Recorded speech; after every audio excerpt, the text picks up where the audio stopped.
Good day to you, people of the interwebs, and welcome to this week's edition of Transformer of the Week, where I'm going to be looking at this guy. Oh, hello. This is Lord Scorpion. He's Scorpnok, and we're starting off in his base mode because otherwise, if we ended the video on base mode, it'd be a disappointing video, because this is... we have a peculiar thing of base modes in Transformers, where we think if we stick a ramp on things, stick some legs up, stick some arms up in the air, and that's a base. That's a base for Transformers. This is how they live. It's got a ramp, it's got area there, it's got turrets. I quite like, you know, these are on 5mm pegs, and they do. Barrels go, they don't stick in very well this section. Barrels do go up and down, you know, so got that, and got some at the back. Scorpion head there. But you know, it's okay. No one's going to display it like this. I don't think. He does come with his Headmaster, which is Lord Zarek, who is absolutely freaking tiny. Let's just show this. This is, for those people in the UK, that is him next to a penny. A few Americans over there, that's him next to a quarter. Tiny. For any of my Canadian viewership, sorry, but I don't have any Canadian currency lying about. For everyone else in the world, here he is next to the standard Titan Masters guy. So he's tiny, he's like a child for Titan Masters. So you know, that is, Titan Masters are smaller than the OG Headmasters anyway, and he is just a tiny little thing, but he's got lots of, you could see detail in there. I've had a magnifying glass, if we have a proper, have a look in there. He can just bow, he can just take a bow, and that's about it. And it's hard to just, the camera just to get, hello, hello. That's him. Now he doesn't have, unlike the Titan Masters who have holes in the feet so they can actually stand, he doesn't have anywhere, you just have to rely on just balancing on things for him to interact. There's nothing really you can actually, you know, interact with his base for. You can maybe just take a sit down here, go fishing or something. But yeah, it doesn't really interact with it, and I'm just frightened of losing him. And seeing as the head doesn't actually, you know, fold up or anything like that, it's kind of, didn't really need to do it, but yeah, he's alright, you know. I quite, the minusculeness is I'm fond of, but it's still kind of, that's going to get fooled. That's going to get lost if you don't have it locked down. So the rest of it, again, base mode, is ramps, legs, arms, and there's this shield. And he's a legend scale, but when you put him with other legend scale figures, I don't see that's a base for him. You know, it make a okay chair, I suppose, nice throne. I think maybe that's it. We need to stop relying on base modes and make things that are just a bit more interactive. You turn it this way around, actually.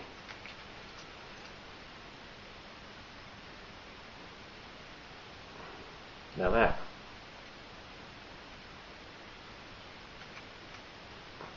That's a better legend scale Decepticon throne that Scorpnok could become, isn't it?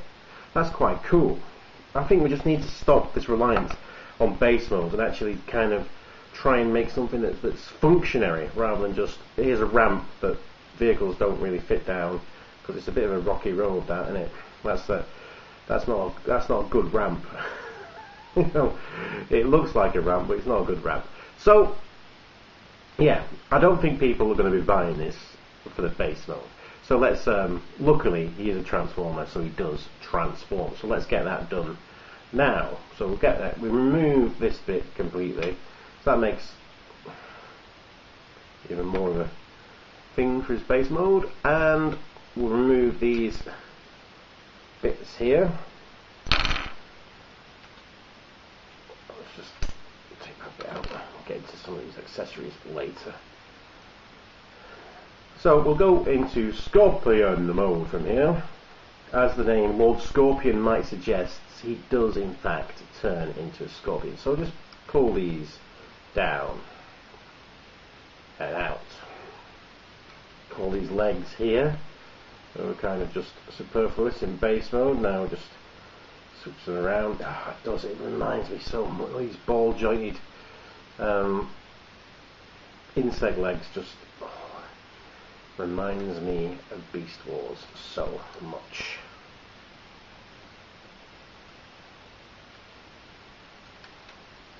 Oh.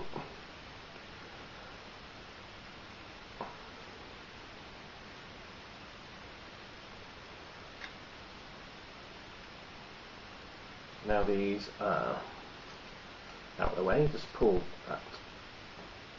That ramp becomes a scorpion tail, believe it or not. So we then come over here, and flip these around, flip these up, these round,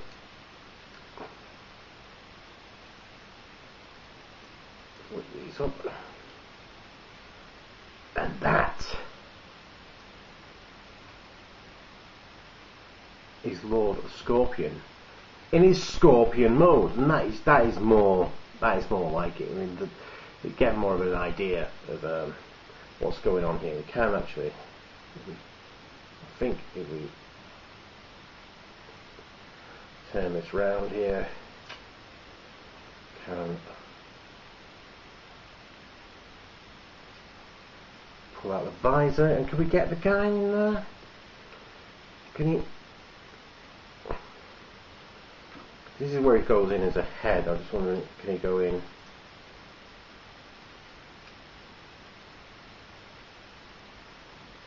Go on, get in. You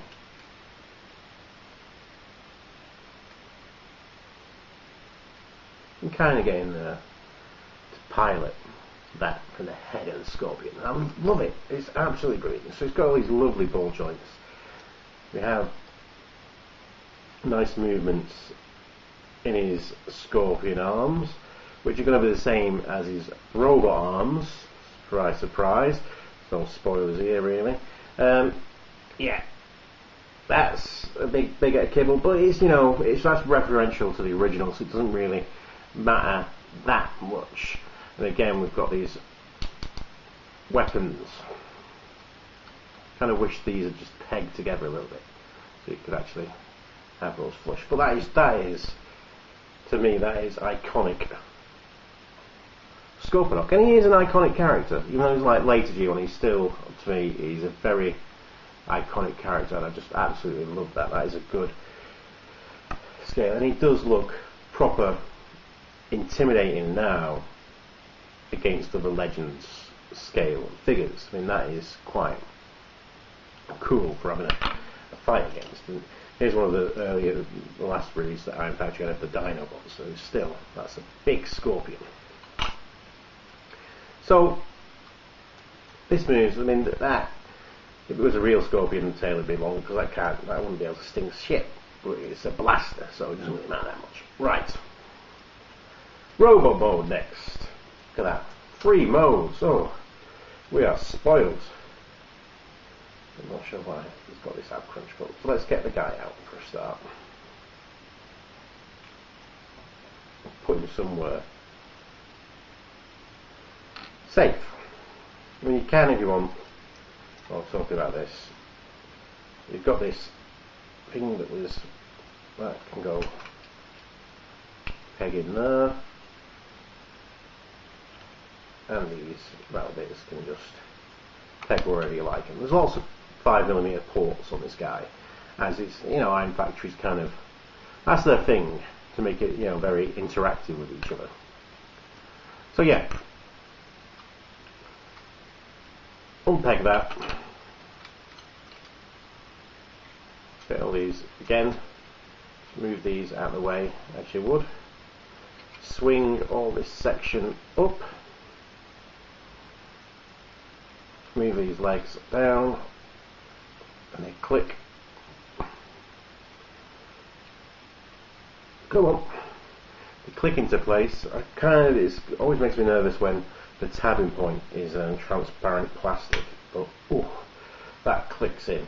All these joints on this are quite tight, so but I wouldn't, I'd say in a good way, not in a bad way. So it doesn't feel like anything's going to break, but it does also feels like nothing's really going to go anywhere, which I suppose is what we want, really. I'll try and get this pegged in. There we go. The transformations are all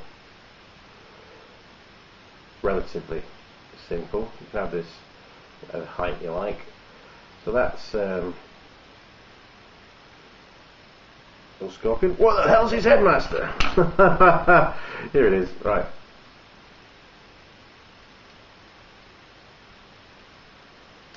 So that goes into the helmet, closes up there,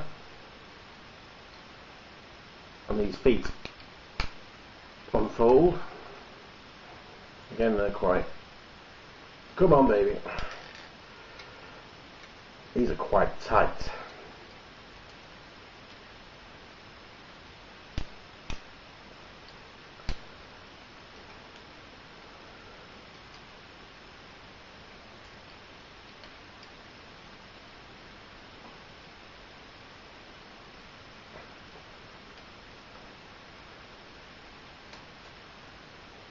There we go. Right, one stone peg.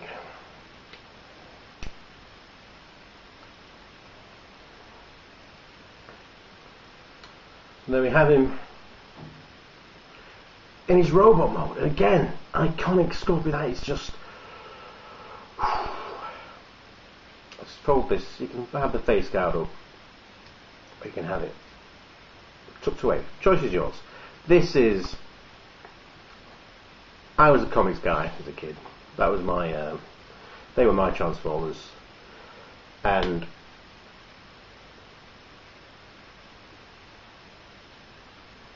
Scorpnok had an arc, a really good arc. Once he became a Headmaster, and he was Lord Zarek more than he was Scorpnok, really. I think I was having problems with this tab, like I said, this transparent tab. I'm not sure if that's not having in there yet. There we go. Of course, we knocked the ball joint out while we're doing this. So he was Lord Zarek, and Lord Zarek was the ruler, for one, of Nebulous, and he joined forces with Scorpnok to try and fight back the Autobots. He thought the Transformers being on Nebulous was a menace, and he believed that if he took control, if he bargained with Scorpnok, he could help him win that and save the planet, and ultimately it embroiled Nebulous into the Transformers war, and they made the decision in the end to leave Nebulous and never come back.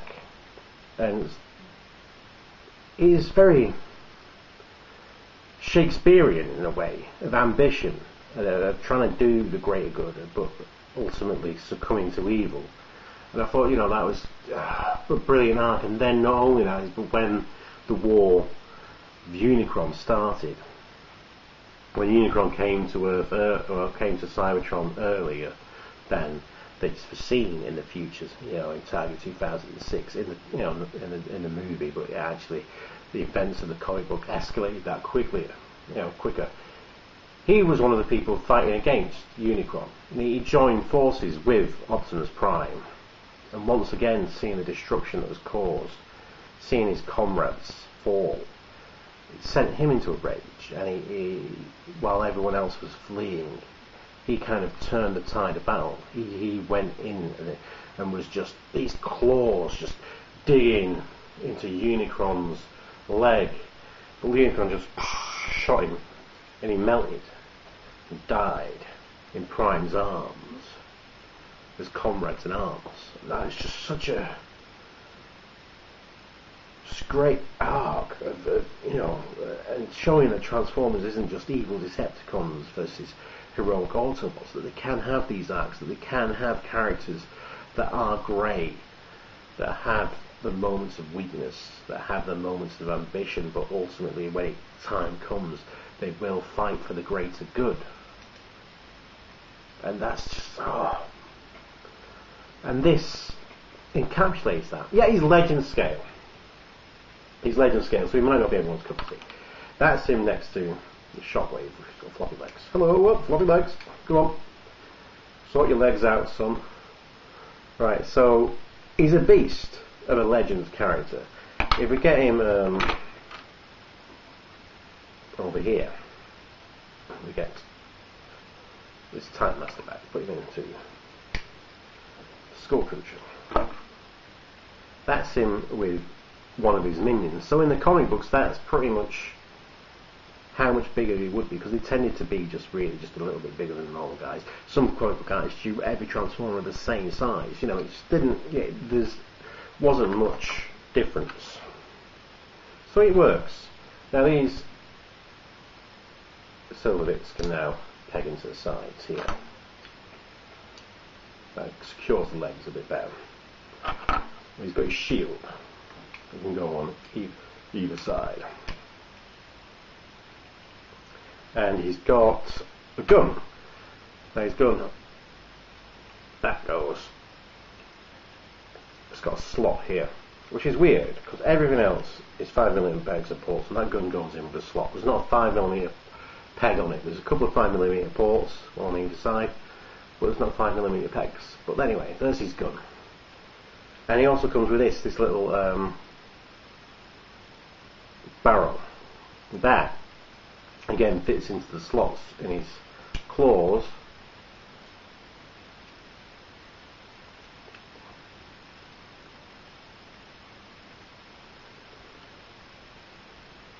To give him a 5mm port there. So, come on, Snarl, give up your sword, son. So he can hold 5mm weapons. It's brilliant. Absolutely. The engineering is great. The Scorpion mode is great. It's iconic. The robot mode is great. It's iconic. The weapon mode, the base mode, it's a base mode. It doesn't really work in the size class of this figure, because even though he is large, legend, when he's paired with other legends, to use it as a base mode, it just does more like a chair. If he would have designed it as a chair, it would have been absolutely fantastic. All the articulation you need on there, the colours, the greens, the purples, let's just look at those, just admire those. That's Scorpnok's colour, that is Scorpnok's colour, just proper, done well. And then there's all this translucent highlights. And not, you know, and they're not shy with bits of paint either. So it's well made, it's well crafted, it's lovely. It might not be for everyone's taste of what size they've made it, because, like I say, it's legend scale. Drinking game, take a sip every time I say it's legend scale in this video. It's legend scale. It kind of works alright with deluxes, but if you're like me and a lot of your figures, the main figures in your collection, are larger sizes, then no, it's not going to stand up to them. It's not going to stand next to, you know, other Voyager class or bigger classes. I mean, that's Wolf Cyber Gridlock. That's not going to work. They should be on par with each other size-wise. But it's just a figure on its own. It's belting. Proper belting. Proper good. Like I said, the engineering's brilliant. The sculpting's brilliant. He's got a really nice range of posability. And he can do all these free modes, even though, you know, I think it's just that. I think base modes are outdated, personally.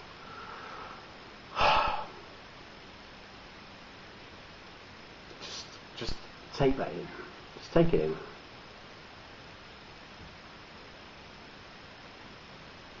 That is why is this week's Transformer of the Week. Join me next week when there'll be more Transformers, more weeks, and more shaky hand gestures.